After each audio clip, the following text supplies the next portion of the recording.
The gilded doorway of Prestige and Comfort welcomed wealth, but apparently not Alicia Monroe, at least not in her current attire. Dressed down in jeans, she watched as manager Vanessa Whitfield's smile dissolved upon seeing her, only to reappear seconds later for a white couple in designer clothes. When Alicia asked to view a diamond bracelet, Vanessa's reply was silk-wrapped condescension. Those pieces require a serious commitment. Meanwhile, staff whispered and snickered, unaware that this window shopper had signed the final acquisition, papers for their entire company that morning. Only Maya, a young intern, offered water and respect amid the silent hostility. As Alicia departed, she pulled out her phone and spoke 6 calm words that would reshape everyone's tomorrow. Prepare. The terminations. We start fresh. Just before we get back to it, I'd love to know where you're watching from today. And if you're enjoying these stories, make sure you're subscribed, because tomorrow's special episode is one you definitely don't want to miss. The morning sun gleamed off the glass and steel Monroe Luxe headquarters as Alicia Monroe made her way through the bustling main floor. At 38, she carried herself with the poised confidence that came from building a billion-dollar empire from nothing. Her tailored pantsuit and minimal jewelry spoke of understated wealth, but her eyes, sharp and observant, revealed something deeper, a woman who had learned to guard herself against the world. "Good morning, Ms. Monroe," called various employees as she passed. Alicia nodded acknowledgement, her smile polite but measured.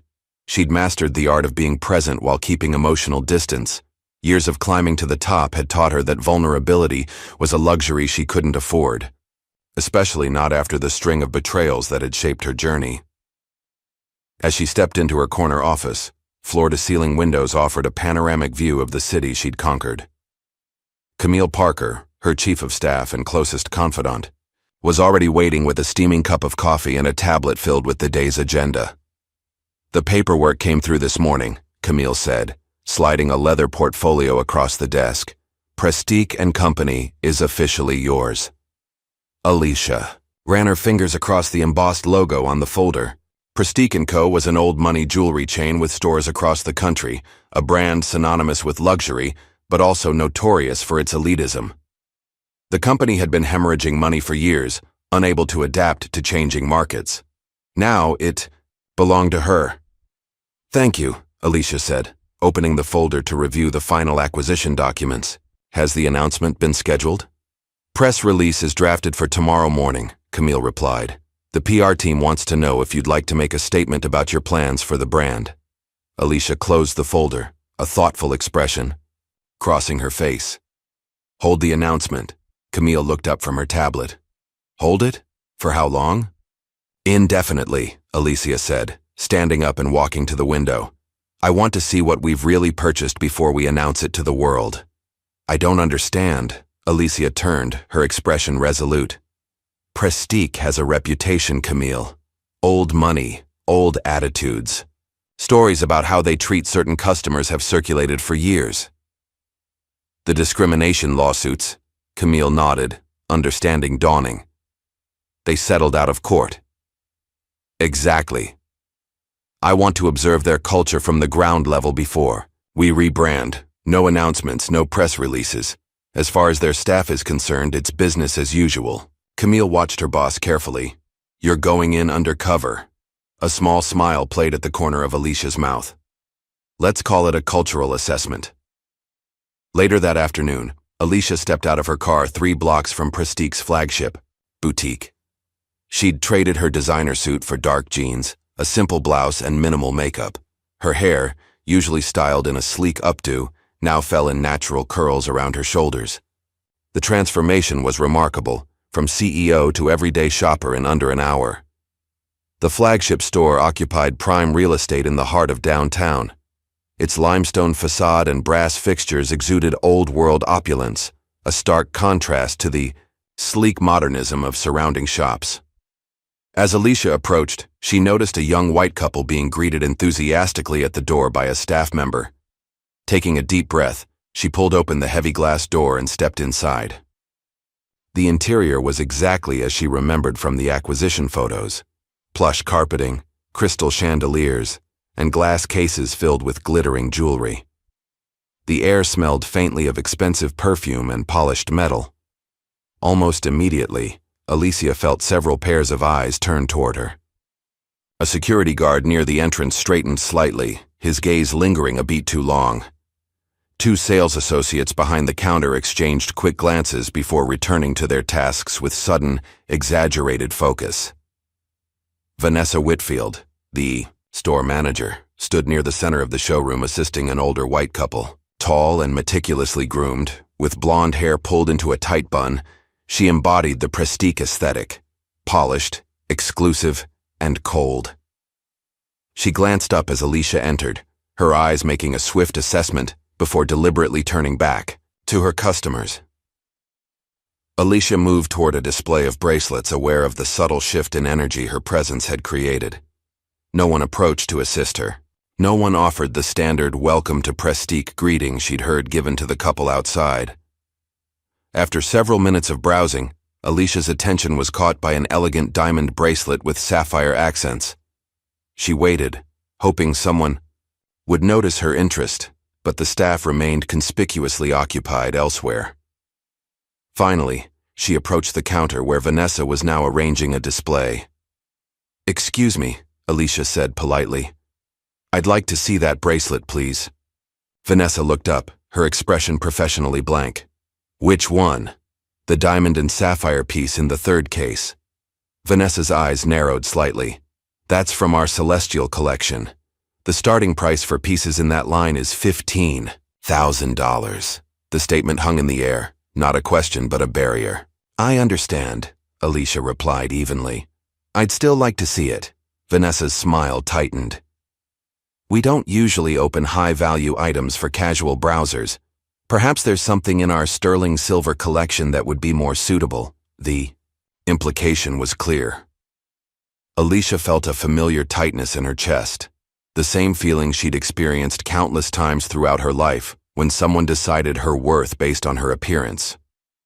"I'm interested in the bracelet I pointed out," she repeated, her voice calm but firm. Vanessa's smile never wavered. "I'm currently assisting other clients with appointments. If you'd like to schedule a consultation for a more appropriate time, Thomas at the front desk can help you." With that, she turned and walked away toward the back office, leaving Alicia standing alone at the counter. A few moments later, a young woman approached hesitantly, carrying a bottle of water on a small silver tray.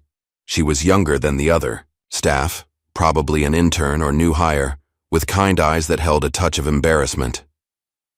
"Would you like some water while you wait?" she offered quietly. "Thank you." Alicia accepted the bottle, reading the name tag on the young woman's blazer. "Maya, is it?" "Yes, ma'am." Maya shifted uncomfortably, glancing toward the office where Vanessa had disappeared.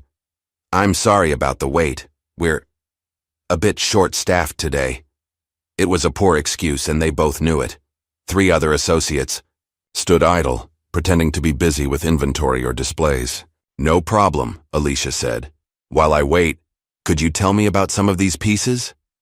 Maya brightened slightly. "Of course. What would you like to know?" For the next few minutes, Maya walked Alicia through some of the collections, her knowledge impressive despite her junior position. However, their conversation was soon interrupted by Vanessa's return. "Maya, I need you to reorganize the inventory sheets," Vanessa said sharply. "I'll take over here." Maya nodded apologetically to Alicia before hurrying away. Vanessa turned to Alicia with a practiced smile that didn't reach her eyes. "Have you found something that interests you?" she asked, her tone suggesting she already knew the answer. "I'm still interested in seeing the sapphire and diamond bracelet," Alicia replied. Vanessa sighed. "As I mentioned, those pieces require a serious commitment. Our clientele typically knows exactly what they're looking for when they come in." "I understand quality," Alicia said. "I'd just like to see the craftsmanship up close." "Perhaps another time," Vanessa said dismissively. "We're preparing for a private showing this evening." As Alicia moved toward another display, she heard a male voice nearby. Chad Thompson, a young sales associate with slicked back hair and an expensive watch, was whispering to another staff member while glancing in her direction. "Window shoppers shouldn't waste time here," he muttered, just loud enough for Alicia to hear. "She's probably just killing time before her bus comes." The other associate stifled a laugh. Alicia felt a familiar burn of indignation, but kept her expression neutral. She'd experienced this treatment before, the assumptions, the dismissals, the subtle and not-so-subtle reminders that certain spaces weren't meant for people who looked like her, regardless of what she'd achieved. After 20 more minutes of being studiously ignored by everyone except Maya, Alicia decided she'd seen enough. She walked slowly toward the exit, taking mental notes of everything she'd observed. At the door, she paused and turned back, catching Maya's eye. "Thank you for being the only one who saw me," she said softly. Outside on the sidewalk, Alicia pulled out her phone and dialed Camille. "How did it go?" Camille asked. "Prepare the terminations," Alicia replied, her voice calm but resolute. "And move up the announcement. I've seen everything I need to see." The next morning, Vanessa Whitfield arrived at Prestique & Co. 15 minutes early, as was her habit.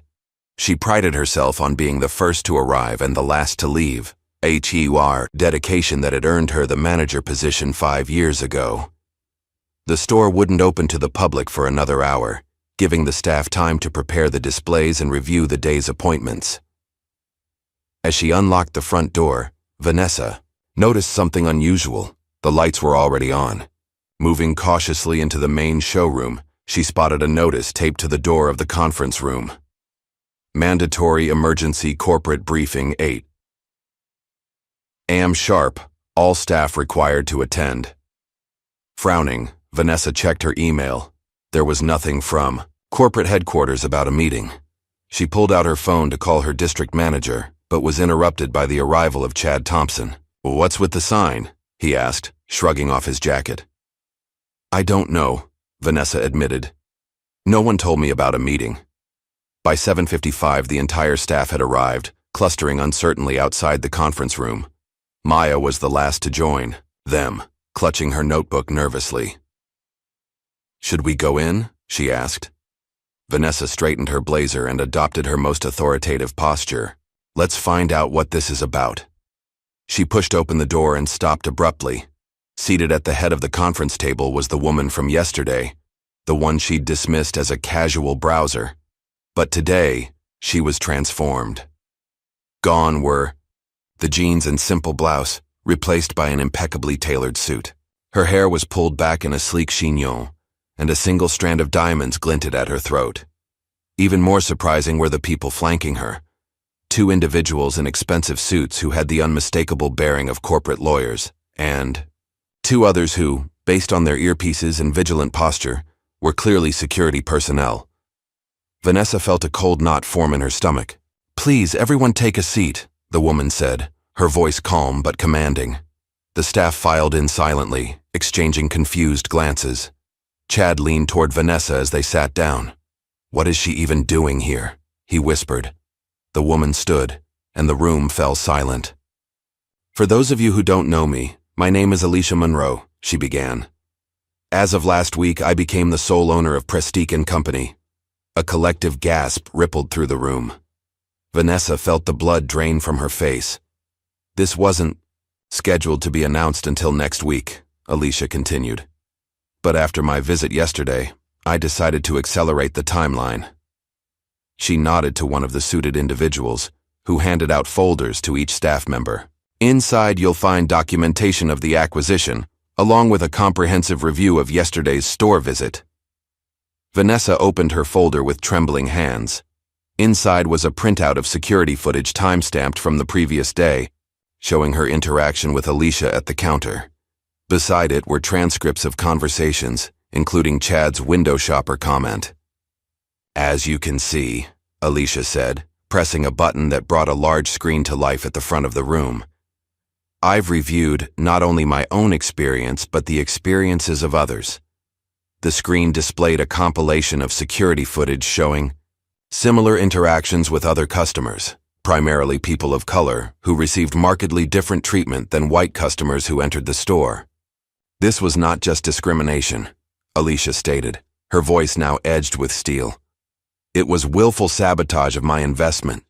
Prestige has settled 3 discrimination lawsuits in the past 2 years alone, a fact that was disclosed during the acquisition process. What wasn't disclosed was that the behavior continued unabated. Chad shifted uncomfortably in his seat before suddenly standing up. "This is entrapment," he blurted out. "You tricked us. You came in looking like what, Mr. Thompson?" Alicia cut him off. "Like someone who deserves less respect? Like someone who doesn't belong in a luxury establishment? Please finish your thought." Chad faltered, his face flushing red. "I gave each of you a chance to be decent human beings," Alicia continued. "Not a single one of you, with the exception of Maya, showed basic courtesy or professional respect. You failed not just as employees, but as people." She turned to Vanessa, whose face had hardened into a mask of barely contained rage. "Ms. Whitfield, as store manager, you set the tone for this establishment. The culture of discrimination evident here reflects directly on your leadership." Alicia nodded to one of the lawyers, who slid a document across the table to Vanessa. "You're terminated, effective immediately. Security will escort you to collect your personal belongings." Vanessa stared at the termination papers in disbelief. "You can't do this. I've been with Prestige for 10 years. 9 years, 7 months, Alicia corrected. During which time customer complaints about discriminatory treatment increased by 68% under your management. She turned to Chad. "Mr. Thompson, you're also terminated. Your comments yesterday violated at least 6 provisions of the company's anti-discrimination policy." Chad's face contorted with fury. "This is bull. I suggest you leave with dignity," Alicia interrupted, nodding to the security personnel, who had moved to flank the 2 fired employees. "Unless you'd prefer to have this conversation continue in the presence of the labor board representatives who are meeting with my team this afternoon." As security began escorting them out, Vanessa turned back, her eyes locked on Alicia. "You'll regret this," she hissed under her breath. "You have no idea what you've started." After they were gone, a heavy silence fell over the room. The remaining staff members sat frozen, eyes downcast, waiting for the axe to fall on them as, "Well?" Alicia moved slowly around the table until she stood in front of Maya, who looked up with wide, fearful eyes. "Maya Jenkins," Alicia said, her tone softer. "You've been with Prestige for 7 months as an intern, correct?" Maya nodded, unable to speak. "Yesterday, you were the only person who showed me basic human courtesy. The only one who offered assistance, without prejudging my worth based on my appearance." Alicia slid a different document across the table to Maya. It wasn't a termination notice, but a letter of promotion. "Effective immediately, you're appointed provisional assistant manager. This is a 6-month probationary position. During that time, you'll be evaluated on your ability to implement the new values and policies I'll be introducing." Maya stared at the letter in shock. "Ms. Monroe, I don't know what to say." "Say you'll help rebuild this place into something worthy of its potential," Alicia replied. Maya nodded, a mixture of fear and determination in her eyes. "I will. I promise." Alicia returned to the head of the table and addressed the remaining staff. "Let me be very clear about what happens next. This store will be closed for the remainder of the week for retraining and restructuring. When we reopen, it will be with new values, new leadership, and new eyes. This isn't just about avoiding discrimination lawsuits. It's about creating a place where everyone who walks through those doors is treated with dignity." She paused, letting her gaze meet each person around the table. "Some of you may be wondering, if you still have jobs. The answer is conditional. Each of you will be evaluated over the next 30 days. Those who demonstrate a genuine commitment to change will stay. Those who don't will join Ms. Whitfield and Mr. Thompson in seeking employment elsewhere." The tension in the room was palpable. Some looked relieved at the second chance. Others seemed uncertain or resentful. "This isn't punishment," Alicia continued, her voice softening slightly. "It's an opportunity to grow, to be better than what I witnessed yesterday. The question is, are you willing to try?" Across town, in a dimly lit bar that had seen better days, Vanessa Whitfield nursed a whiskey in seething rage. The humiliation of being escorted out of the store she'd managed for years, in front of staff who had once feared and respected her, was almost unbearable. "Well, well," a voice said from behind her. "Never thought I'd see you drowning sorrows at 10 a.m. on a Tuesday." Vanessa turned to see Derek Patterson sliding onto the bar stool beside her. Formerly a vice president at Monroe Lux, Derek had been forced out 2 years ago amid allegations of financial impropriety and harassment. His once impeccable appearance had grown slightly disheveled, his expensive watch replaced by a cheaper model. "What do you want, Derek?" Vanessa asked coldly. "Just saying hello to a fellow member of the Alicia Monroe Victims Club," he replied, signaling the bartender. "Word travels fast in this town. How did you hear?" Derek smiled thinly. "I make it my business to know everything about Monroe Lux and its illustrious CEO, including when she fires someone as prominent as you." Vanessa studied him for a moment. "She destroyed your career." "She destroyed what could have been a much bigger career," Derek corrected, accepting his drink from the bartender. "I was on track to be CFO before she decided I didn't fit her precious company culture." "She humiliated me," Vanessa said, the words coming out in a rush of anger.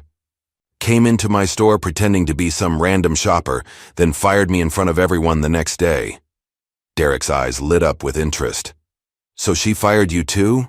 For what exactly?"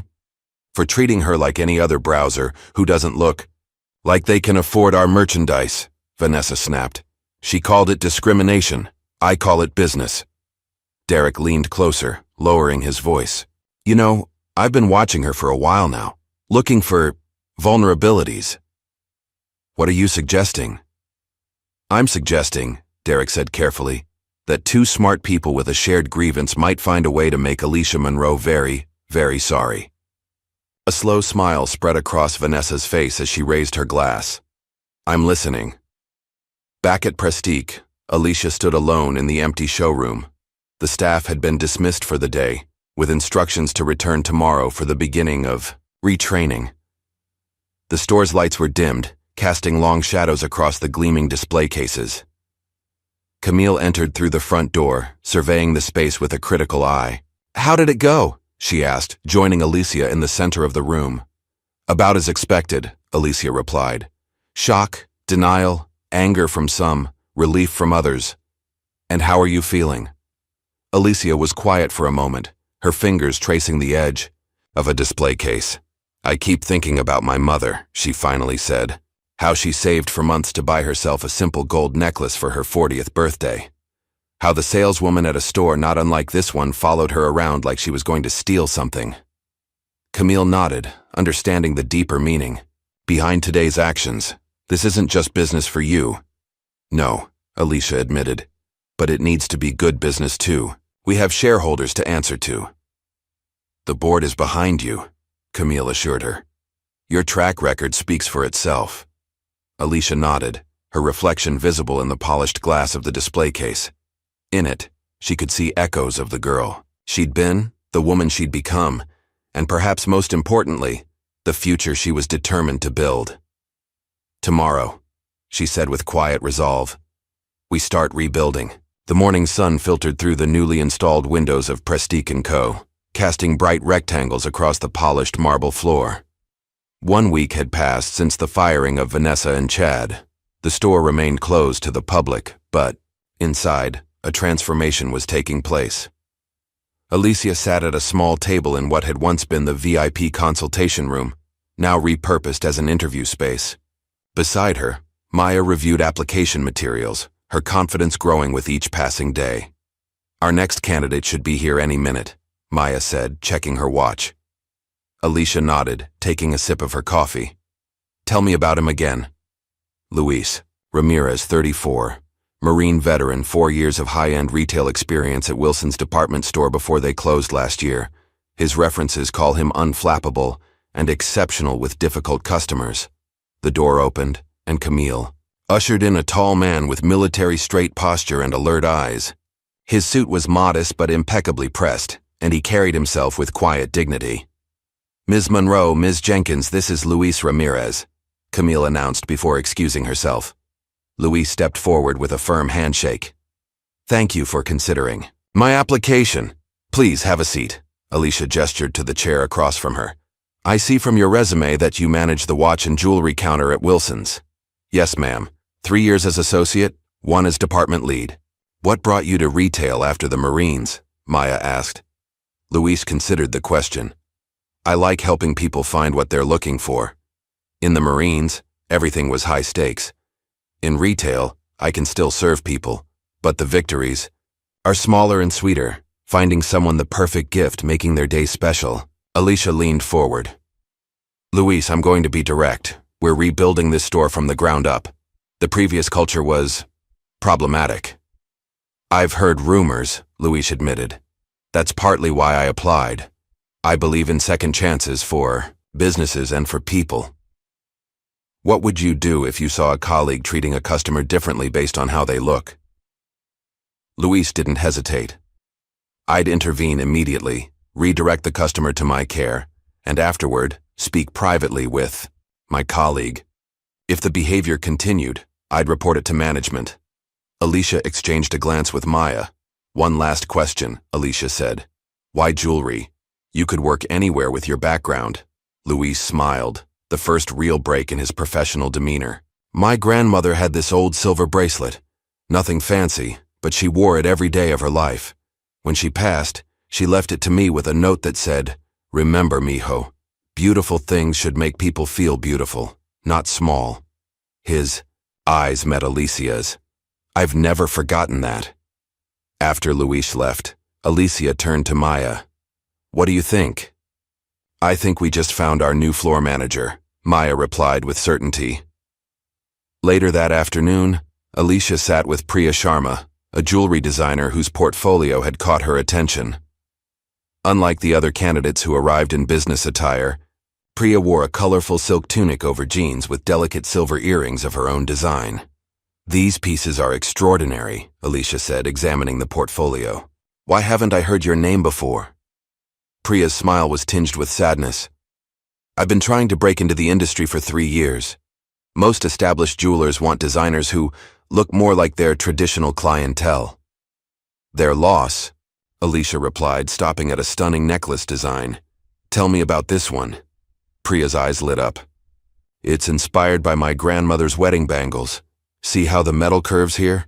That's the same pattern that's been in my family for generations. Would you be interested in creating a signature collection for us? Something that combines your heritage with contemporary design? Priya stared at her in disbelief. Are you serious? Completely.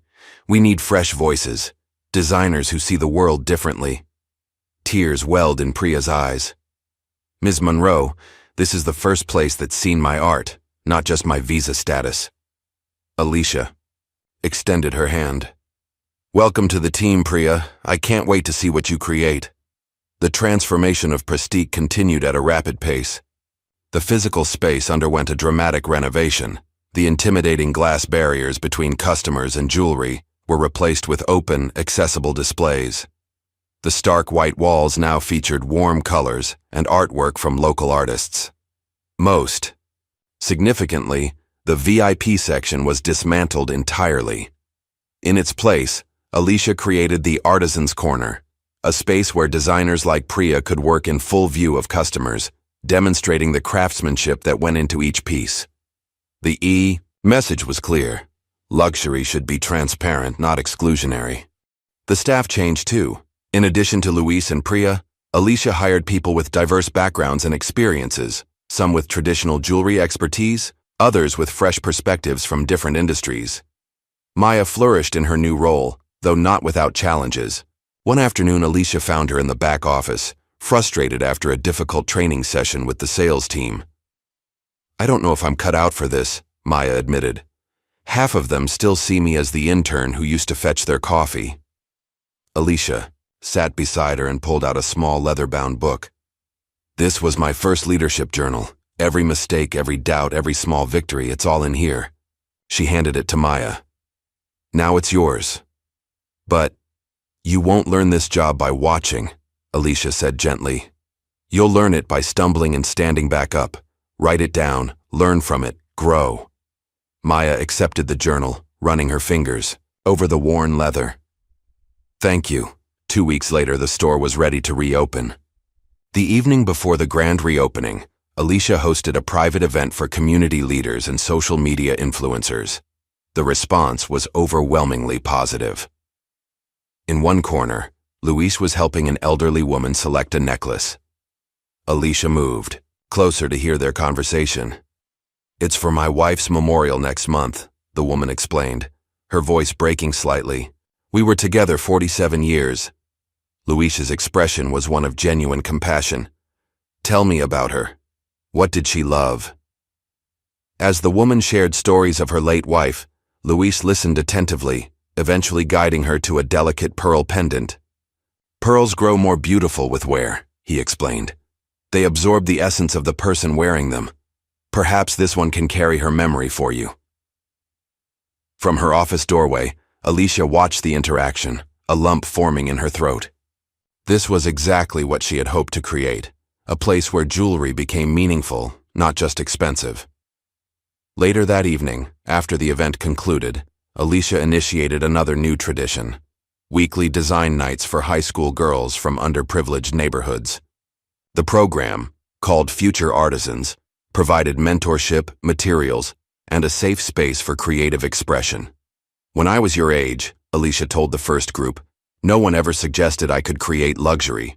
They barely thought I could afford it, but that ends with you." While Prestique was being reborn, Vanessa Whitfield was plotting its destruction. From a rented office space paid for by Derek Patterson, she orchestrated a campaign of subtle sabotage. Using her industry connections, she spread rumors about declining quality and service under new management. When those tactics failed to gain traction, she turned to more direct methods. Using a network of fake social media accounts, she began posting false claims. "Monroe fires employees for being white," read one viral post.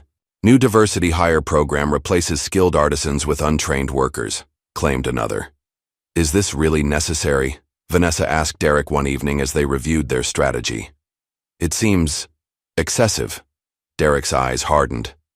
"Alicia, Monroe cost me millions in stock options and my reputation. She humiliated you publicly. This isn't just business, it's justice." Vanessa nodded, pushing aside her momentary doubt. She returned to her computer and continued her work, unaware that Derek's vendetta ran far deeper than she realized. Despite the shadow campaign against it, the renovated Prestique & Co. thrived. 1 month after reopening, a prominent fashion influencer visited the store and was captivated by Priya's designs. "This necklace is extraordinary," she gushed, filming herself wearing Priya's signature piece, a delicate gold chain with geometric pendants inspired by traditional Indian patterns. "The craftsmanship is unlike anything I've seen." The video went viral overnight, generating hundreds of orders and waitlist requests. Priya, overwhelmed by the sudden success, worked late into the evening, carefully reviewing each commission. "You psych. Should go home," Alicia said, finding her still at her workstation at 9 p.m. "This will all be here tomorrow."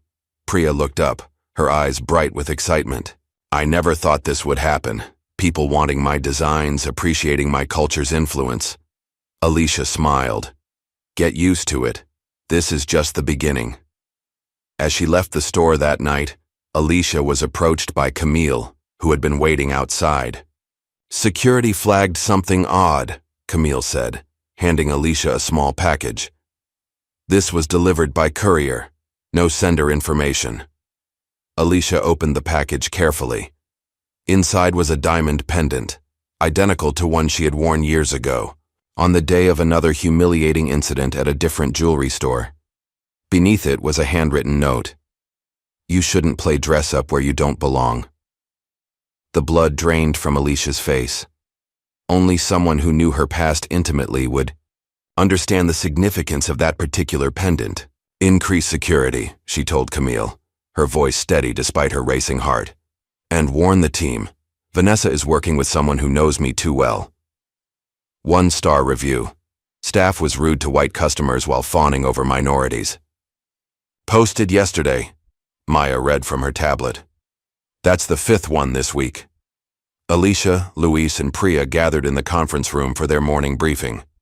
The atmosphere was tense as they reviewed the growing number of negative reviews appearing across online platforms. They're all using similar language, Luis noted, almost like they're working from a script. They probably are, Alicia replied. Vanessa is nothing if not methodical. Priya looked up from her sketches. Should we respond to them? Alicia shook her head. That's what they want, to drag us into a public fight that makes everyone look bad. For now, we focus on our customers and our work. The team nodded in agreement, though Alicia could see the concern in their eyes. As they filed out to prepare for opening, Camille entered with a worried expression.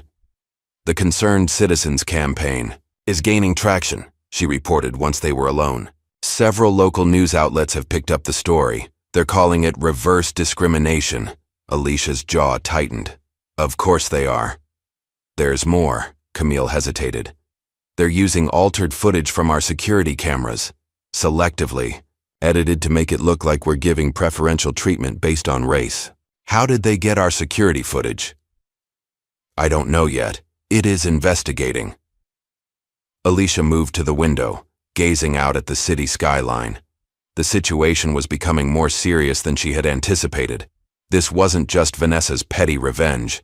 This was organized, funded, and dangerous. We need to find out who's backing her, Alicia said. This goes beyond a fired employee with a grudge. That night, alone in her penthouse apartment, Alicia poured herself a rare glass of whiskey and sat in the darkness, memories washing over her like waves. She was 16 again, standing outside Harrison's fine jewelry with her hard-earned savings from months of after-school jobs. All she wanted was a simple silver bracelet for her mother's birthday. Nothing extravagant, just something beautiful to replace the one her mother had been forced to pawn years ago. The moment she entered the store, the atmosphere had shifted. The security guard followed her movements. The saleswoman watched her with suspicious eyes. When she finally approached the counter and asked to see a bracelet, the woman's response was cutting. These are real silver, you know. They start at $200. I know, teenage Alicia had replied. I have the money. The saleswoman's expression had made it clear she didn't believe her. Perhaps you'd like to come back with your parents? Before she could respond, another employee approached, whispering loud enough for Alicia to hear, "Watch her hands. These kids come in groups to distract and steal." The humiliation had burned through her, made worse when the manager asked her to leave and a security guard escorted her out. On the sidewalk, passers-by had stared, assuming she'd done something wrong. That night she had made a promise to herself. One day, she would own places like Harrison's. She would transform them. And no one would ever feel the way she had felt that day. The memory faded, leaving Alicia back in her darkened apartment, the untouched whiskey still in her hand. The shame of that moment had fueled her rise, driving her through college, business school, and the founding of Monroe Lux. Now, history was repeating itself, but this time, she had the power to fight back.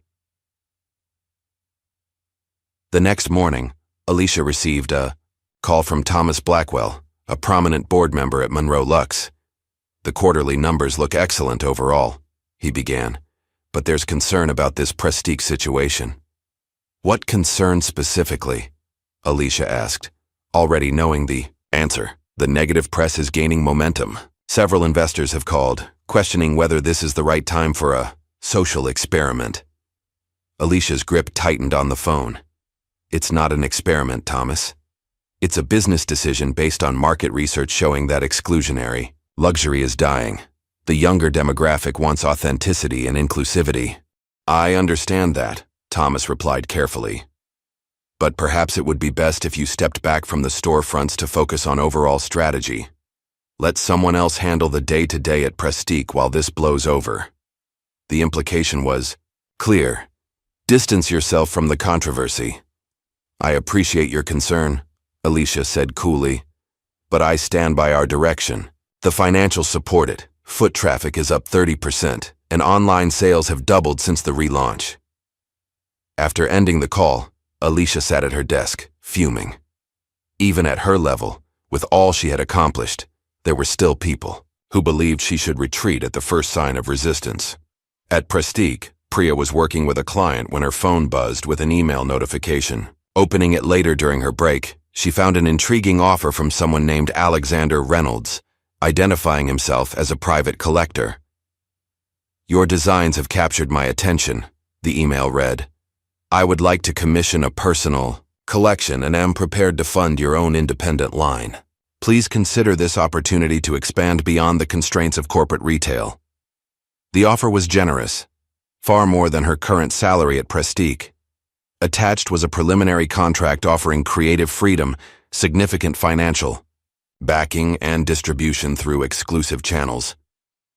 Priya stared at the email, conflicted. She loved working at Prestige, was grateful to Alicia for the opportunity, but the chance to have her own line was a dream she'd held for years. What she didn't know was that Alexander Reynolds was a fabrication, an identity created by Derek Patterson to lure away Prestige's rising star designer. Luis found Alicia in her office later that afternoon, his usually calm demeanor troubled. "I need to tell you something," he said, closing the door behind him. "Something from my past that might affect you and the store." Alicia gestured for him to sit. "I'm listening." Luis took a deep breath. "When I was 22, fresh out of the Marines, I got into a bar fight. A guy made comments about my service, things escalated, and I put him in the hospital." Alicia's expression remained neutral. "Go on." "I pled guilty to assault, served 6 months, and completed anger management. It's been 10 years and I've never had another incident." "Why are you telling me this now?" Luis met her gaze directly. "Because someone sent me this today." He handed her his phone, showing an anonymous email with court documents attached. "They said if I don't quit, they'll make sure every customer knows a violent criminal is managing the store." Alicia studied the documents. "Did you disclose this during your background check?" "Yes. Everything was in my application." "Then we have nothing to worry about," Alicia said firmly. "You paid your debt. You've rebuilt your life. And you're an asset to this team." Luis looked relieved but still concerned. "What if they go public with it? Then we'll respond with the truth, that Prestige believes in second chances and judges people on who they are today, not mistakes made a decade ago."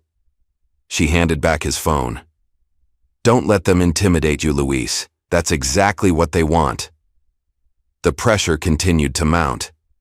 Maya, still finding her footing as assistant manager, faced her own crisis of confidence after fumbling a presentation to important clients. The couple, friends of Vanessa, had asked technical questions about the pieces, deliberately trying to trip her up. Later, as she organized the display cases, Maya overheard them speaking to another customer. "They've got a charity case managing. The floor now, clearly a diversity hire."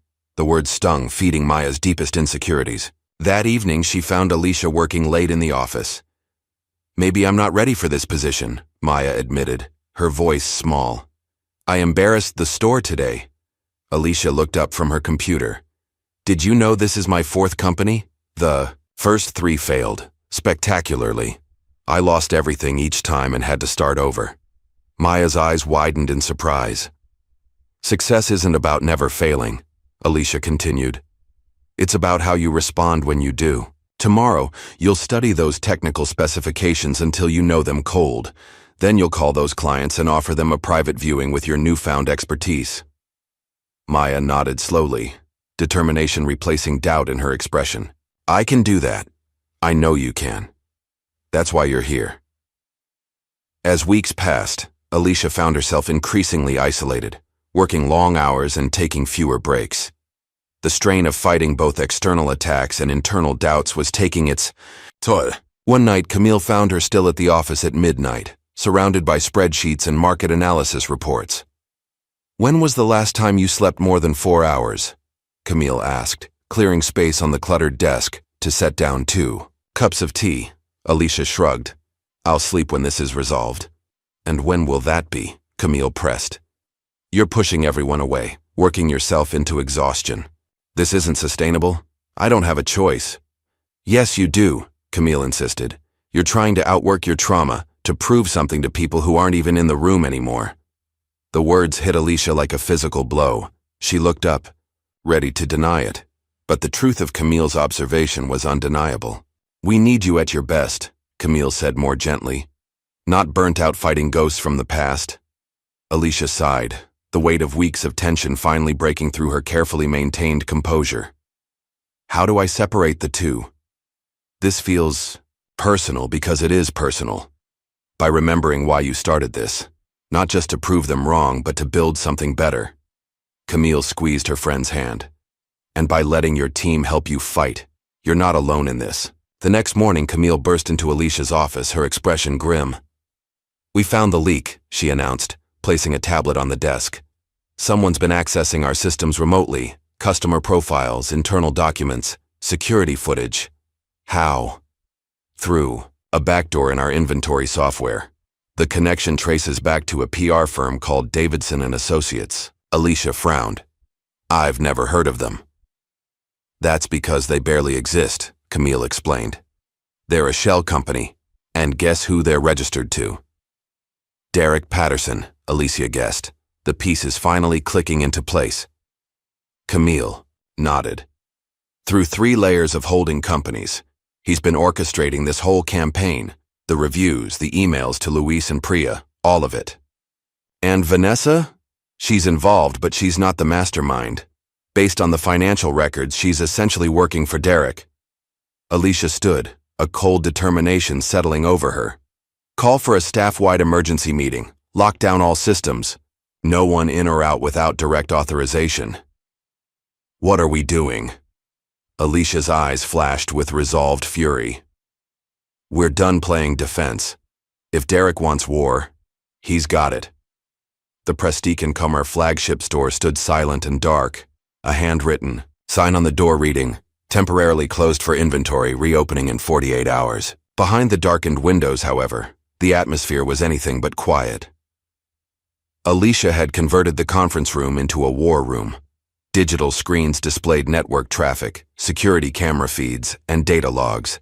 A team of cybersecurity specialists, hunched over laptops, tracing digital breadcrumbs through the company's compromised systems. "The malware has been in our network for at least 3 weeks, reported Marcus Taylor, the head of Camille's security team. "It's sophisticated, designed to harvest customer data and internal communications without triggering alerts." Alicia paced the length of the conference table. "What exactly did they access?" "Customer profiles, purchase histories, internal memos," Marcus replied, scrolling through a list. "And they've had access to the security system, including cameras and audio." The implications were chilling. Derek and Vanessa hadn't just been watching from afar. They'd had eyes and ears inside Prestige for weeks. "The spyware appears to have entered our system through a marketing analytics package," Marcus continued. "From a vendor called Optima Designs." Camille looked up sharply. "We don't use a vendor by that name." "Exactly. It's a front company. The contract was approved by someone in marketing who thought it was legitimate." Alicia leaned over the digital display. "And it all traces back to Derek?" "Through several shell corporations. Yes, he's covered his tracks well, but we found connections to a holding company where he's the silent partner." The room fell quiet as the team processed the extent of the infiltration. The violation went beyond business rivalry. This was personal surveillance, methodical and invasive. "We need to purge the entire system," Alicia decided. "Every device, every network." "That will take days," Marcus cautioned, "and we'll have to rebuild from backups." "Then we'd better get started." Alicia checked her watch.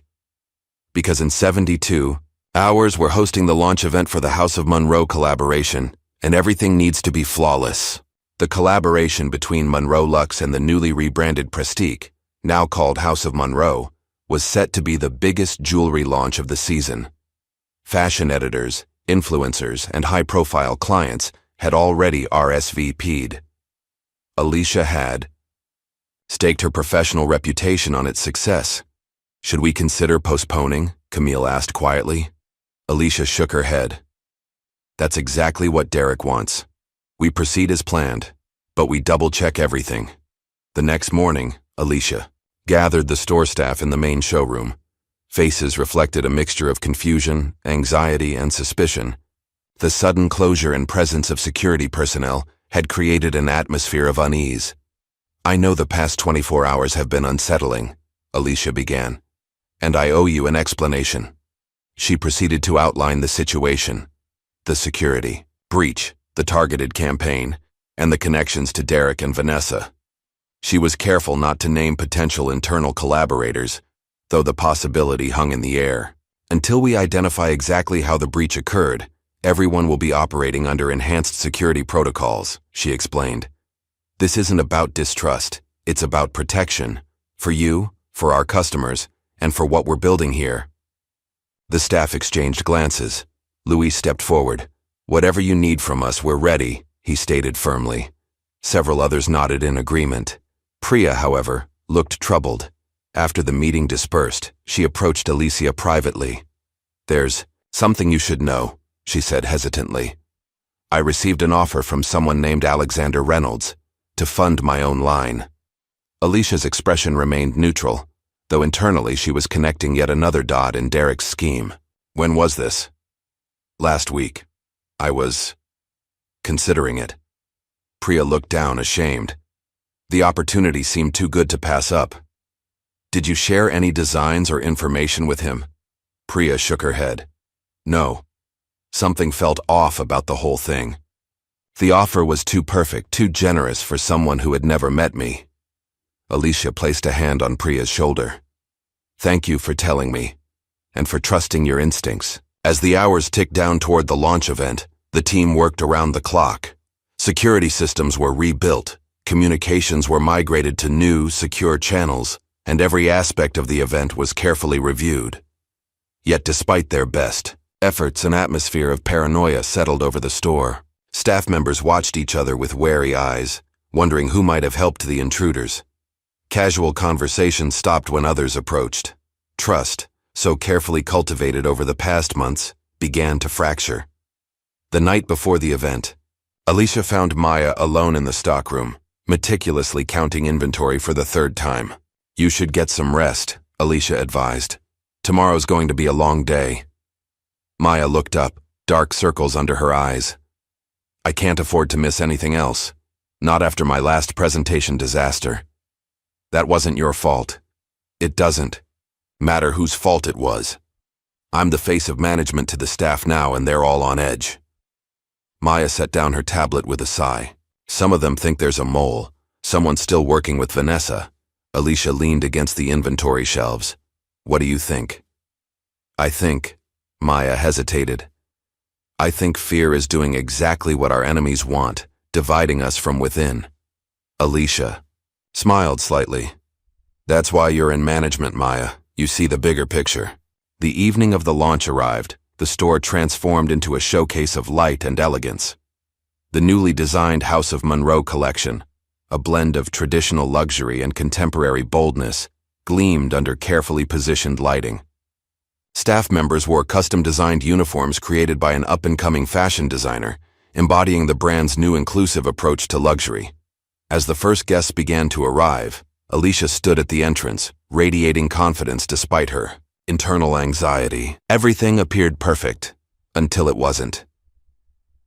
The first sign of trouble came when a VIP client approached the welcome desk, confused about her reservation. "I received a confirmation for the private viewing room at 8 p.m., she explained to the flustered receptionist. "I'm sorry, but I don't see your name on the list for any private viewing," the receptionist replied, frantically searching the system. Similar confusion spread throughout the event. Guests arrived expecting personalized experiences that hadn't been scheduled. Others couldn't find the pieces they'd expressed interest in previewing. The carefully orchestrated flow of the evening began to unravel. In the back office, Camille discovered the source of the chaos. Someone's been altering the reservation system. Customer orders have been changed or deleted entirely. "How is that possible?" Alicia demanded. "We purged the entire system." "They must have had a secondary access point we missed," Camille replied. Grimly, as staff scrambled to recover, more problems emerged. Several high-profile pieces scheduled for unveiling were missing from their secure cases. The catering order had been changed to include ingredients that a prominent food critic, in attendance, was severely allergic to. Outside, a commotion was growing. A group of journalists had arrived unannounced, shouting questions about customer, data breaches, and financial irregularities. One reporter thrust a microphone toward Alicia as she tried to address the situation. "Ms. Monroe, what's your response to allegations that your company has been falsifying sales figures?" Another called out. "Is it true that House of Monroe is facing a class action lawsuit from former Prestige employees?" The most cutting question came from a woman at the back. "What's it like being a diversity hire billionaire? Do you think you'd have the same opportunities if you were actually qualified?" The carefully cultivated image of success and renewal was crumbling in real time, with photographers capturing every moment of the collapse. In the midst of the chaos, Maya stepped forward. Her hands trembled slightly, but her voice was steady as she addressed the gathering staff in the back room. "This is exactly what they want, for us to fall apart under pressure," she stated firmly. "We've faced worse than this. Remember the first week after reopening? We had nothing but each other and a vision. That hasn't changed." The staff stared at her, surprised by the authority in her voice. "Everyone take a breath," Maya continued. "Then we're going to split into teams. Registration team, create a manual, check-in system. Sales team, help guests find alternative pieces they might love. Security, politely but firmly remove anyone without a legitimate invitation." As the team dispersed with renewed purpose, Alicia watched from the doorway, a mixture of pride and gratitude on her face. This was the Maya she'd seen potential in from the beginning, finding her voice in the midst of crisis. Meanwhile, Luis was conducting his own investigation. During a security sweep, he noticed a man in catering uniform accessing a restricted storage area near the server room. Moving silently despite his size, Luis approached from behind. "This area is staff only," he said calmly. The man spun around, startled. "I was told to restock the ice buckets." "Ice is kept in the main bar area," Luis replied, noting the man's nervous glance toward the server cabinets. "ID badge, please." Instead of complying, the man shoved past Luis and sprinted toward the exit. Luis caught him in the hallway, using his military training to restrain him without causing a scene. A search revealed a thumb drive in the man's pocket and a temporary ID issued to Optima Designs. The mole had been found, a temporary worker planted by Derek's front company to sabotage the event from within. While the team fought to salvage the launch, Vanessa Hamilton was conducting an impromptu live stream from a cafe across the street, watching the chaos unfold with satisfied eyes. "As you can see," she told her growing audience, "the so-called House of Monroe launch is in complete disarray. Sources inside tell me that Alicia Monroe is having a breakdown and blaming everyone but herself."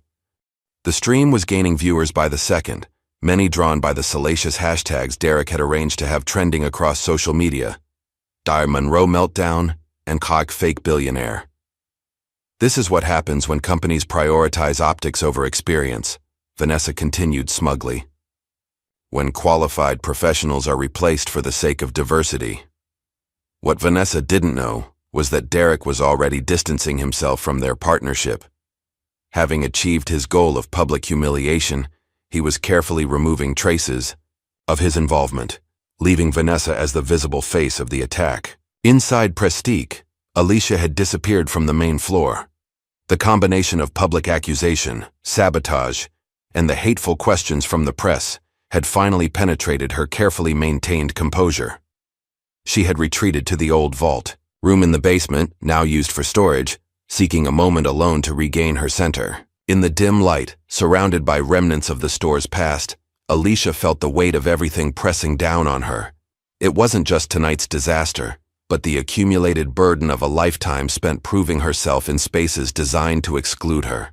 A memory surfaced, herself as a little girl, sitting on a worn couch, watching her mother count out crumpled bills on the kitchen table. They had needed money for rent, and her mother had been forced to pawn their last family heirloom, a simple gold locket passed down through generations. The pawnshop owner had offered a fraction of its worth, knowing their desperation. "Jewelry shouldn't just be for the rich, Alicia," her mother had said afterward, tears in her eyes. Beautiful things should belong to beautiful souls. Those words had stayed with her, shaping her vision for what luxury could be, and now that vision was crumbling under attack. Footsteps on the stairs pulled her from the memory. Camille appeared in the doorway, concern etched on her face. "The team is handling things upstairs," she said gently. "Maya's been amazing." Alicia nodded, wiping away tears she hadn't realized were falling. "I need to get back up there." "Not yet," Camille insisted. "First, you need to remember why we're fighting." Alicia took a deep breath, steadying herself. "I know why we're fighting, but I need to understand why he's fighting. What does Derek gain from all this?" "Revenge. Power. The satisfaction of seeing you fail." "It's more than that," Alicia said slowly. "This is too personal, too calculated." She stood up, resolution returning to her face. "I need to talk to someone who understands Derek better than we do." The following morning, Alicia drove to the outskirts of the city, to a modest neighborhood where her father now lived. William Monroe had once been a thief, then a diamond cutter, then an alcoholic. Now in his 70s, he lived a quiet life of redemption, mentoring at-risk youth and making small wooden jewelry boxes. Their relationship had been fractured for years, healing only recently. He greeted her at the door with knowing eyes. "I saw the news," he said simply, inviting her inside. The small house smelled of coffee and sawdust. "I need clarity," Alicia admitted, sitting at his worn kitchen table. William studied his daughter's face. "You're fighting the wrong battle." "What do you mean?" "You're trying to beat them at their game. Prove you belong in their world." He gestured to a half-finished jewelry box on his workbench. "I spent years trying to break into places I thought had value. It took losing everything to realize I was looking in the wrong direction. So what should I do? Give up? Let them win?" William shook his head. "No. Stop trying to fix their broken house. Build your own." He reached for her hand. "You weren't born to sell someone else's shine. You forge your own." The simplicity of his words cut through the noise of the past weeks, illuminating a path forward that Alicia hadn't considered. "Thank you," she said, squeezing his hand. As she left, William called after her. "They only have power if you play by their rules. Change the game." 3 days after the disastrous launch event, the staff of Prestige gathered once again, this time in the renovated community space above the store. The mood was somber, many expecting to hear that the store would be closing permanently. Instead, they found the room transformed. The walls were covered with new designs, material samples, and bold visual concepts. At the center stood Alicia, radiating a calm energy that had been absent in recent weeks. "What you see around you," she began, "is not a rebranding. It's a rebirth." She gestured to the largest display, a striking new logo and name, House of Monroe. Prestige was built on exclusion. We tried to transform it while keeping its bones intact. That was my mistake. Alicia moved to a large digital screen. "We're not renovating anymore. We're rebuilding from the foundation up." The screen displayed renderings of a completely reimagined space, the current store layout replaced with a circular design centered around the artisan's corner, expanded into a working studio visible from all angles. Inclusive luxury, legacy-driven design, unafraid and unapologetic craftsmanship. She looked around the room. These aren't just marketing phrases, they're our mission. The energy in the room shifted, hesitant hope replacing resignation. "What about the backlash?" someone asked. "The press is still running with the scandal." "Let them," Alicia replied confidently, "because while they're looking backward, we're moving forward." That afternoon, Camille led a team of legal experts in filing a comprehensive lawsuit against Derek's shell company, freezing all related assets and exposing Vanessa's involvement in criminal interference. The evidence collected by Luis, including the thumb drive from the infiltrator, provided a solid foundation for the case. The story hit national news within hours. Tech billionaire exposes corporate sabotage ring. The narrative was already shifting, casting Alicia not as a victim but as a formidable opponent who had uncovered a sophisticated attack. At the same time, Alicia met privately with Priya, who had been uncharacteristically quiet since the launch disaster.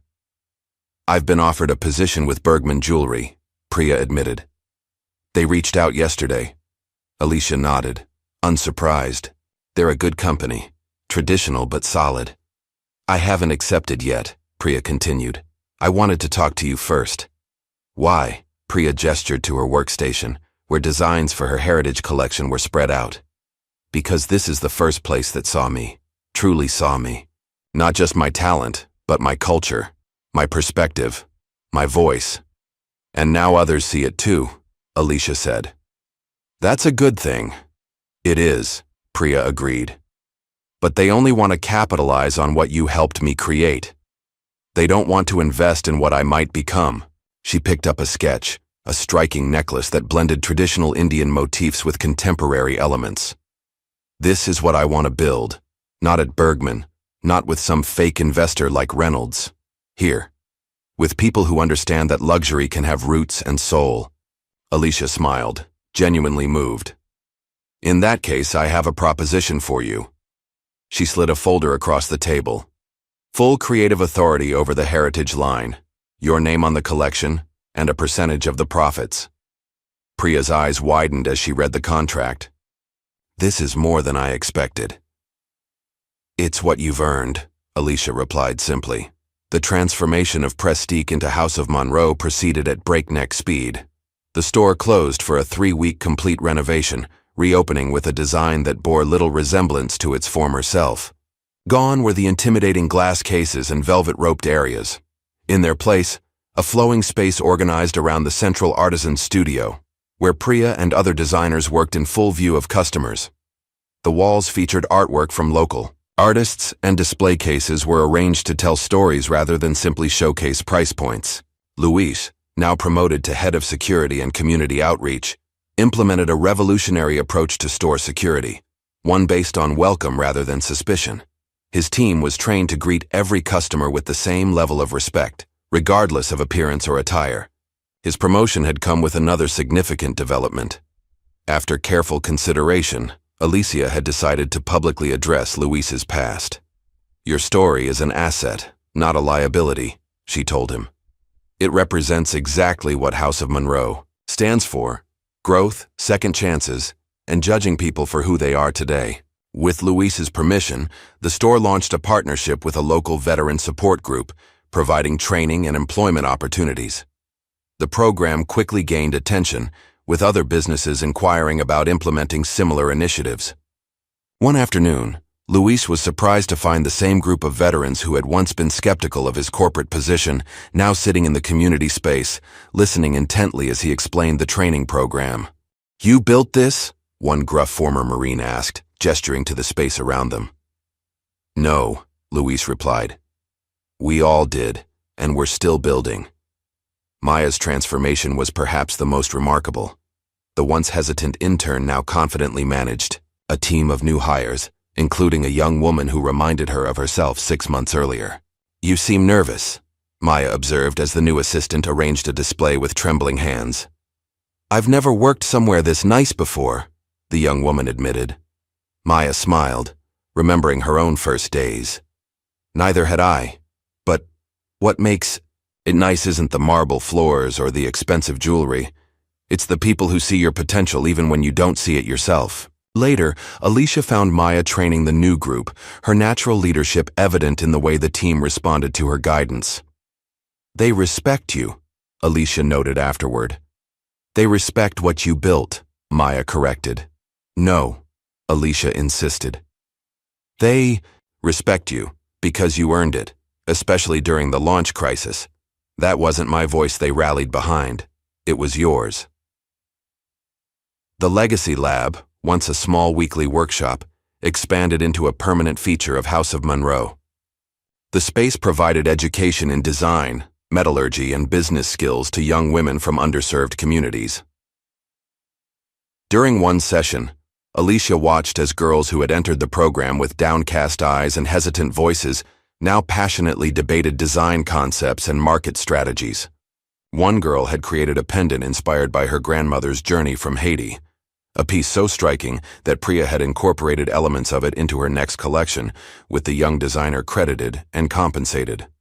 "This isn't charity," Alicia explained to a journalist who came to profile the program. "It's investment.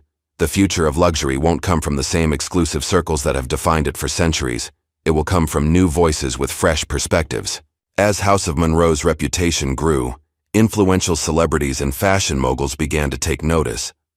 What had started as a controversial rebranding was increasingly recognized as the vanguard of a new approach to luxury, one that valued story, authenticity, and inclusion without sacrificing quality or craftsmanship. When the quarterly financial reports were released, they showed something remarkable. House of Monroe was outperforming all projections, with sales figures that silenced even the most skeptical board members. At the investor meeting, Camille presented the data with understated confidence. "The numbers speak for themselves," she concluded. "This isn't just performing well, it's redefining what performance looks like in this sector." One board member who had been particularly vocal in his criticism leaned back in his chair, a thoughtful expression on his face. "I owe you an apology, Alicia," he said finally. "This isn't just a brand you're building, it's a movement." While House of Monroe flourished, Vanessa Hamilton's fortunes took a dramatically different turn. The evidence against her mounted, culminating in her arrest for corporate espionage and fraud. In a desperate attempt to salvage something from the wreckage, she had tried to launch a counterfeit jewelry line using designs stolen from Priya's digital files. The final blow came when her financial connection to Derek was exposed, revealing that she had been little more than a pawn in his revenge scheme. As the case progressed, Derek distanced himself completely, leaving Vanessa to face the consequences alone. On the day of her arraignment, Vanessa sat in a holding cell, watching a news segment about House of Monroe's latest achievement, a prestigious industry award for innovation. The camera panned to Alicia, resplendent in a gown featuring elements designed by a legacy lab student, accepting the award with grace. The guard asked if Vanessa wanted the TV turned off. "No," she replied, her expression unreadable. "Leave it on." Derek Patterson's downfall was more gradual but equally decisive. The investigation into his shell companies revealed a pattern of financial impropriety that extended far beyond his vendetta against Alicia. Multiple charges were filed, and extradition proceedings began to bring him back from the offshore haven where he had fled. Before disappearing, he sent Alicia one final communication, a sarcastic email with the subject line, "Enjoy your little store." Alicia printed the message and framed it, adding a small sticky note that read simply, "Fuel." In her office at House of Monroe, surrounded by evidence of all they had built from the ashes of sabotage, Alicia found herself reflecting on the journey. What had begun as a personal crusade against discrimination had evolved into something far more profound, a reimagining of what luxury could be, who it could serve, and whose voices it could amplify. The store below hummed with activity. Customers engaged in conversations with staff, artisans at work in the central studio, young women from the legacy lab presenting their semester projects to industry mentors. This, Alicia realized, was true success, not proving her critics wrong, but creating something so right that it rendered their criticism irrelevant. Not fighting for a place at their table, but building a new table altogether. As evening fell, Alicia walked through the showroom one last time before heading home. At the center of the artisan studio stood Priya's newest creation, a stunning necklace that told the story of transformation, of beauty forged in fire. "Perfect," Alicia whispered to herself. "Absolutely perfect." Exact. Months after the rebirth of House of Monroe, Alicia sat in her office reviewing an invitation that had arrived that morning. The National Women in Business Association wanted her to deliver the keynote address at their annual conference, a prestigious honor typically reserved for long-established industry leaders. "They're expecting 1,500 attendees," Camille noted, leaning against the doorframe. "It would be excellent visibility." Alicia set the invitation aside, her expression thoughtful. "I'm not sure. You've given speeches before." This is different, Alicia admitted. They don't want me to talk about business strategy or market disruption. They want me to talk about my journey and breaking barriers. Isn't that worth sharing? Alicia sighed, standing to gaze out her office window at the bustling showroom floor below. I didn't build this to become a symbol or an inspiration story. I built it because it needed to exist. The two aren't mutually exclusive, Camille pointed out gently. Alicia's phone buzzed with a message from Maya. Surprise planned. Need you. Downstairs at 8 p.m. Business casual, non-negotiable. What's Maya up to? Alicia wondered aloud. Camille smiled innocently. No idea, but I'd follow her instructions if I were you. That evening, Alicia returned to the store as requested, surprised to find the lights dimmed and the space transformed.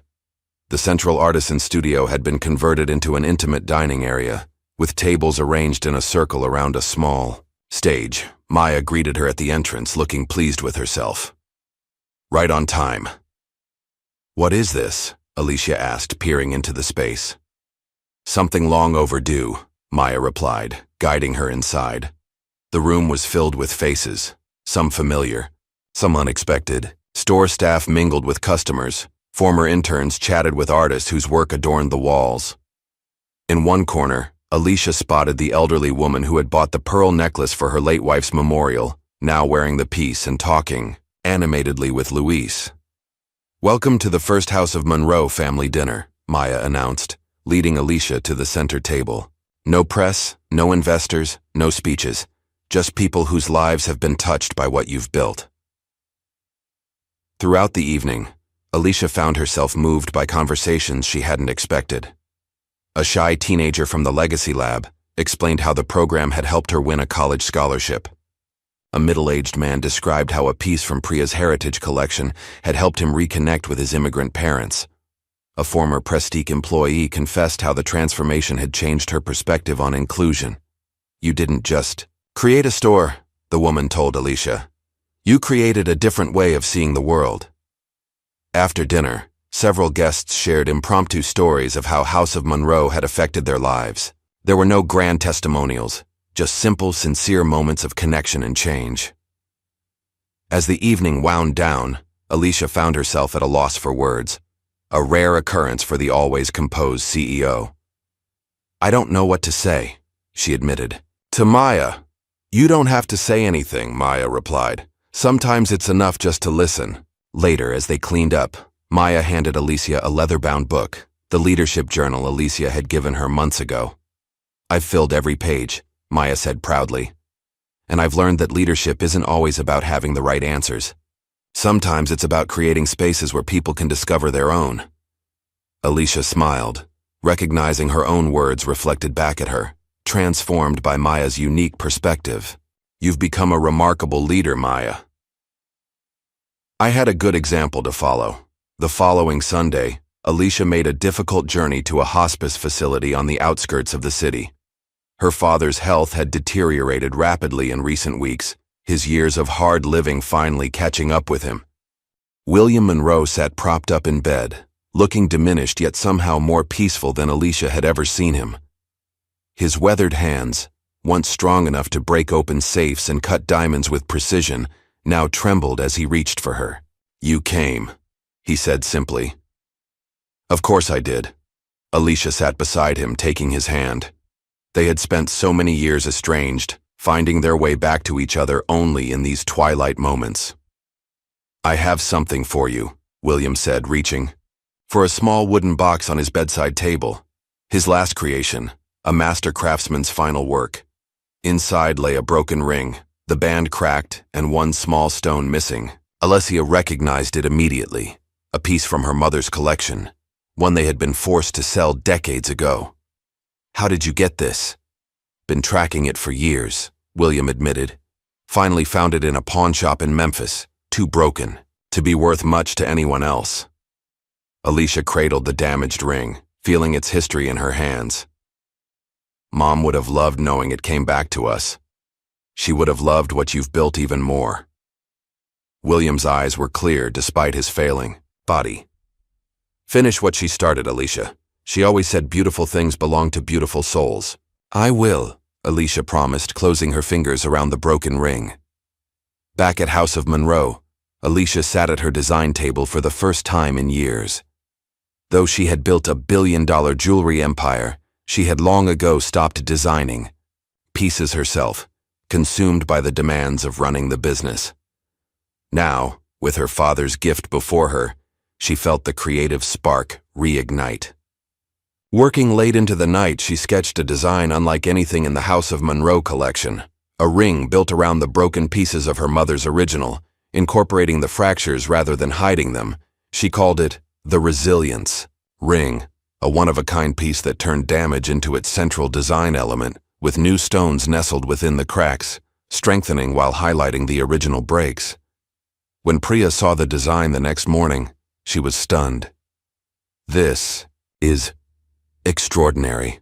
The way you've used the fractures as a feature rather than a flaw. Do you think it can be made?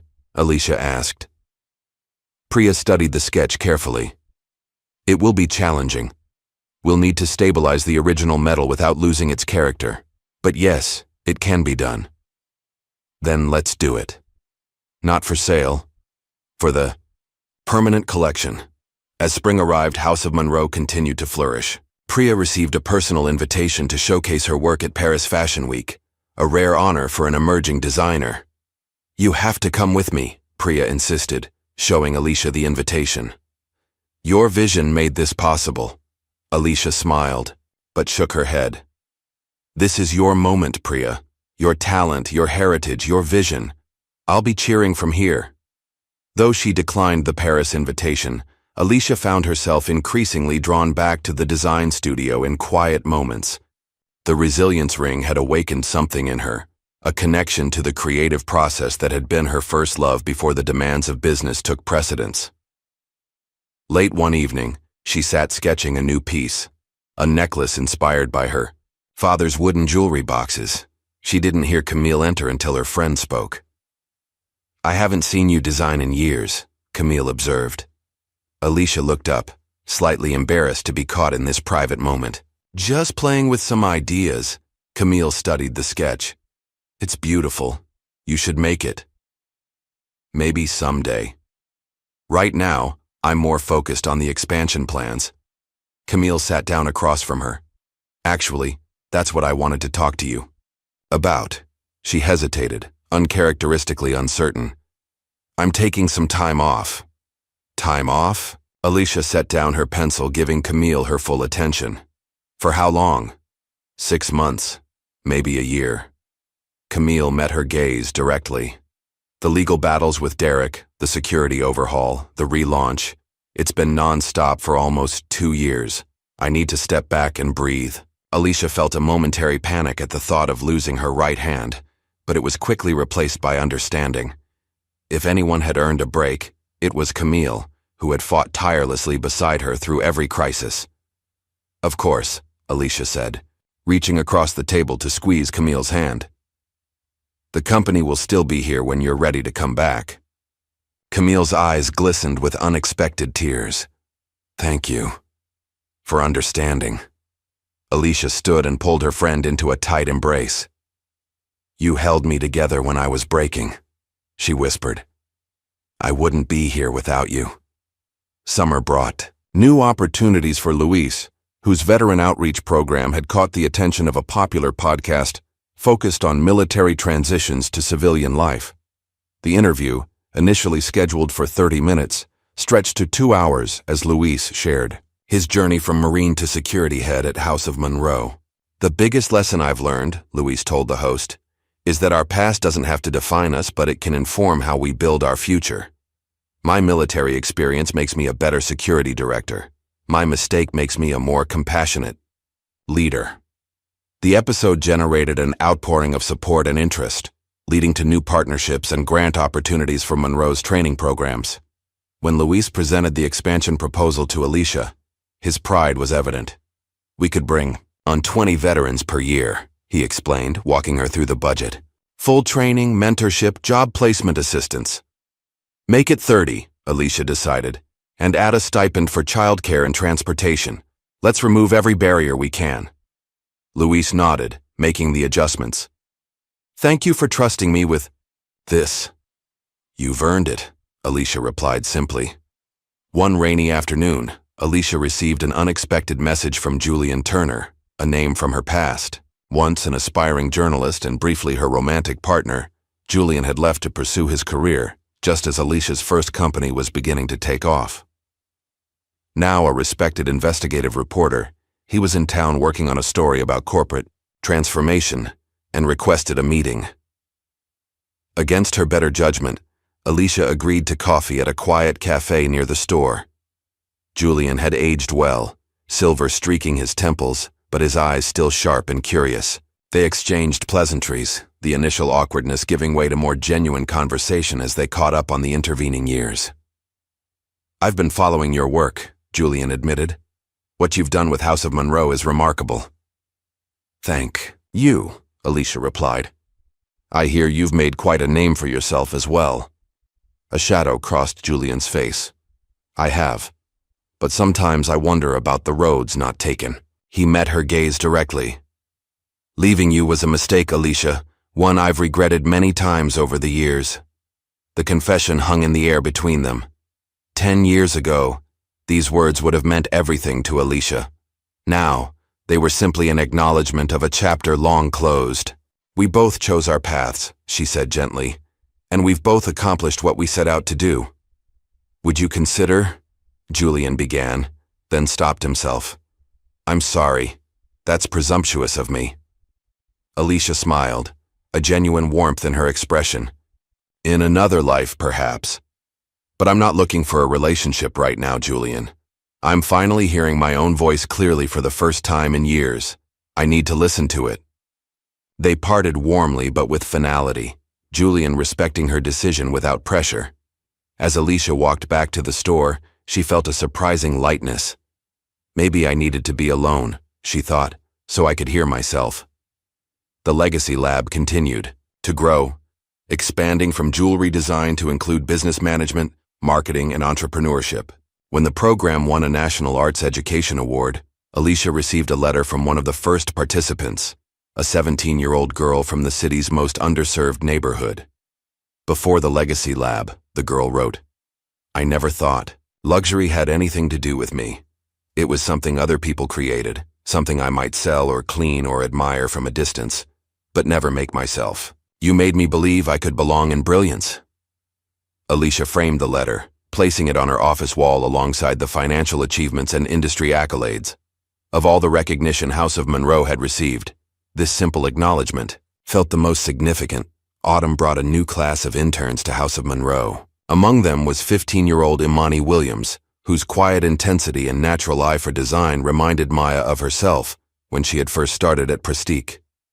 She's special, Maya told Alicia after the first week. She came to every Legacy Lab session for 2 years, never missing one, even when she had to take 3 buses to get here. Alicia made a point of observing Imani during her shifts. The girl absorbed everything around her with remarkable focus, asking thoughtful questions and staying late to practice techniques she had observed during the day. One afternoon, Alicia found Imani studying the resilience ring in its display case, sketching detailed notes in a worn notebook. What do you see when you look at it? Alicia asked, joining her. Imani startled slightly, then composed herself. I see intention. The way the breaks aren't hidden, but highlighted. It's saying something about how we can be broken and still valuable. Alicia nodded, impressed by the insight. That's exactly what I was trying to express. You designed this one yourself? Imani asked, eyes widening. I did. It's made from a ring that belonged to my mother. Imani studied the piece with renewed interest. It's different from the other House of Monroe pieces, more personal.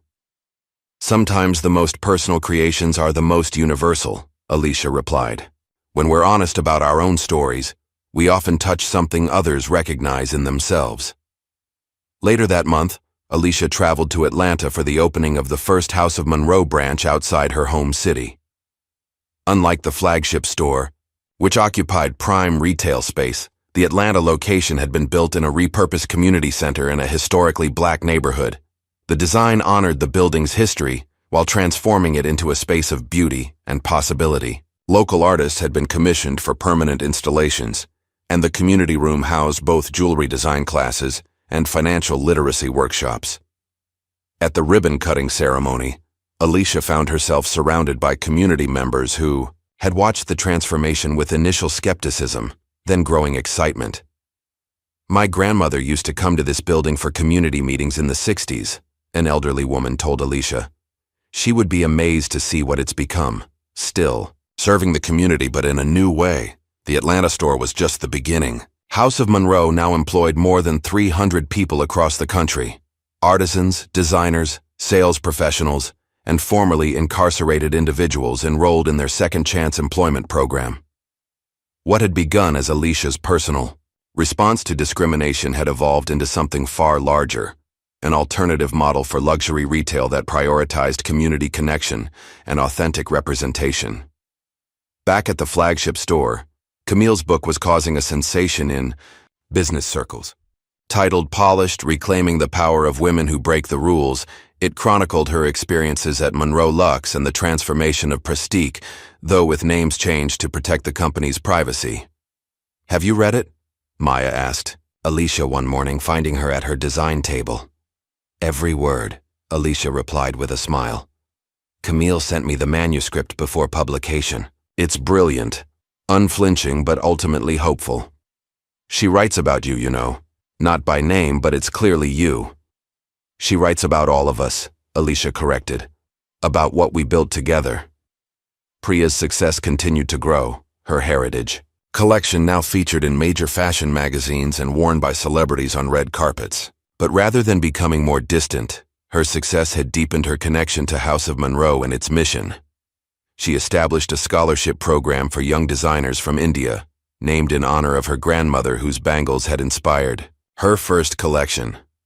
The first recipient was a young girl from Delhi with extraordinary talent but limited opportunities. "She reminds me so much of myself," Priya told Alicia as they reviewed the girl's portfolio. "Except now she won't have to spend years knocking on doors that won't open." "That's the legacy that matters," Alicia replied. "Not just what we create, but who we empower to create after us." The legal proceedings against Derek Patterson concluded with a sentence that included jail time and significant financial penalties. When asked if she would attend the sentencing or provide a victim impact statement, Alicia declined. "I already gave him too much of my time," she told the press simply. "My focus is on building, not on revisiting the past." Privately, she felt a complex mixture of emotions. Vindication, certainly, but also a strange sense of gratitude. Derek's attacks, though devastating at the time, had ultimately forced her to rebuild stronger, to clarify her vision, and to create something entirely her own. In a women's minimum security facility, Vanessa Hamilton watched the news coverage of a humanitarian award ceremony where Alicia was the honoree. The segment showed the thriving House of Monroe empire, with locations now in 5 cities and an internationally acclaimed design collective. A fellow inmate noticed her attention to the screen. "You know her or something?" Vanessa's face remained unreadable as she reached for the remote and turned off the television. Whatever thoughts passed behind her eyes remained her own. Luis's nonprofit wing of House of Monroe had grown beyond anyone's expectations, now serving veterans and their families across 3 states. Working closely with Maya, he had developed training modules that were being adopted by other companies interested in similar initiatives. "We've been approached about writing a book," he told Alicia during their monthly review, "about the program, the philosophy behind it." "You should do it," Alicia encouraged. "Your voice needs to be heard." Luis smiled, shaking his head slightly. "A few years ago I was worried my past would destroy my future. Now it's becoming a book. Life is strange. Life is possibility," Alicia corrected, "when we allow it to be." Nearly 2 years after the transformative collapse and rebirth of what had once been Prestige & Co., Alicia stood on a stage at an international jewelry expo, preparing to cut the ribbon for the House of Monroe showcase. The audience included industry leaders, fashion editors, and young designers eager to glimpse the future of luxury. As Alicia raised the ceremonial scissors, she paused, overcome by a moment of reflection. She thought of her 16-year-old self, standing humiliated outside that jewelry store, of her mother counting bills at the kitchen table, of her father's weathered hands crafting wooden boxes, of Maya's transformation from hesitant intern to confident leader, of Priya finding her voice through her heritage, of Luis turning his past into purpose. "Let them see me now," she whispered to herself, "and everything they never did before." With a decisive motion, she cut the ribbon, officially opening the exhibit to thunderous applause. On a quiet Sunday afternoon, Alicia worked alongside Imani in the artisan studio, teaching the young intern to polish a flawed diamond, one with natural inclusions that most jewelers would reject. "The trick," Alicia explained, guiding Imani's hands, "is to work with the stone's natural character, not against it. See how this inclusion creates a unique pattern when light hits it from this angle? That's not a flaw, it's a signature." Imani followed the instructions carefully, her concentration absolute as she learned to bring out the stone's hidden beauty. After an hour of patient work, she held it up to the light, marveling at the transformation. "It's beautiful," she breathed. "I never would have seen the potential." "That's the secret," Alicia replied. "Seeing potential where others see problems." Imani looked around the thriving store, at customers engaged with staff, at Priya mentoring another young designer, at Luis leading a tour for veterans interested in the training program. "You made all this?" she asked in wonder. Alicia smiled, placing a gentle hand on the girl's shoulder. "No," she said softly. "We did." In that moment, Alicia understood that true legacy wasn't about buildings or brands or even personal recognition. It was about creating spaces where others could thrive, where new voices could be heard, where the definition of beauty expanded to include what had once been excluded. House of Monroe would continue to evolve long after her, shaped by the Mayas, and Prias and Luises and Imanes, who would bring their own visions to the foundation she had built. That was not just success. That was significance. "We did," she repeated, watching Imani return to her work with renewed purpose. "And we're just getting started." What would you have done if someone judged your worth by appearance, only to discover you held their future in your hands? Like, comment, and subscribe for more stories of justice, resilience, and the powerful moments that transform lives.